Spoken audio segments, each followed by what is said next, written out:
একটা গঠনতান্ত্রিক প্রক্রিয়া শুরু করা। আপনি তো স্বীকারই করছেন না যে একটা গঠনতান্ত্রিক প্রক্রিয়া শুরু করতে হবে। আপনি তো পুরনো রাষ্ট্র রেখে সংস্কারের কথা বলছেন। আপনি বলছেন তাও আপনি পুরো সংস্কার মানছেন না।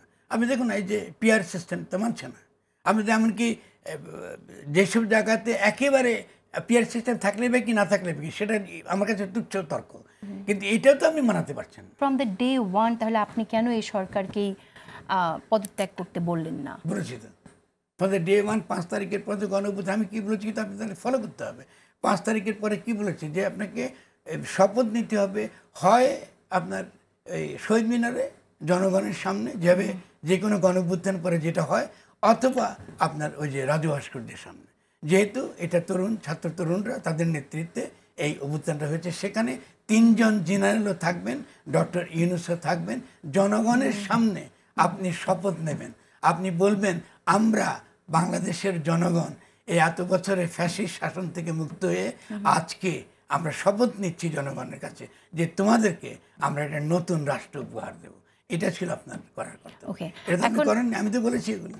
ওকে, এখন আসি এটা তার মানে হচ্ছে যে আমরা তো জানি যেখানে যারা আছেন তারা অনেকেই আপনার শিষ্য এবং আপনার কাছের মানুষ এই সরকারে, কিন্তু তারা আপনার পরামর্শ তারা ঠিক মতো না। নিশ্চয়ই ফরহাদ ভাই, আমি আপনার পরামর্শ তো একসময় নিয়েছি, অনেক পড়ালেখা করেছি, আপনার রেফারেন্সে অনেক পড়েছি, সে তো নিশ্চয়ই।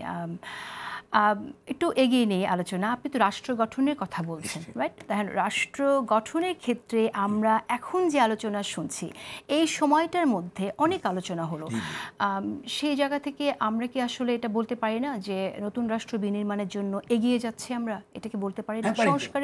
সংস্কার যে প্রস্তাবগুলো আসছে, আমি এগিয়ে যাবারটাকে ব্যাখ্যা করি, সংস্কার প্রস্তাবটা পরে বলি। এই যে আমরা দুজনে কথা বলছি, এটা তো এগিয়ে যাওয়া, ঠিক আছে না? এই যে তর্ক উঠেছে যে ফরহাদ মোর্শেদ নির্বাচনের পক্ষে নন এখন, এবং তিনি আগে প্রথম রাষ্ট্র গঠন করতে চান, তারপরে সরকার নির্বাচন, তো এটা তো একটা অগ্রসর। এইটা তো সমাজের মধ্যে তো ছড়িয়েছে এবং এই বয়ানের পক্ষে তো একটা জনমত তৈরি হয়েছে। তৈরি হওয়ার ফলে তো আমি আজকে আপনি এখানে আসছি, আপনি কথা বলছেন, আর 10টা লোক শুনছে। ফলে স্বভাবতে জনগণকে এডুকেট করা, সচেতন করা আমাদের কাজ। সেদিক থেকে তো আমরা এগিয়ে যাচ্ছি, এটা কোনো সন্দেহ নেই।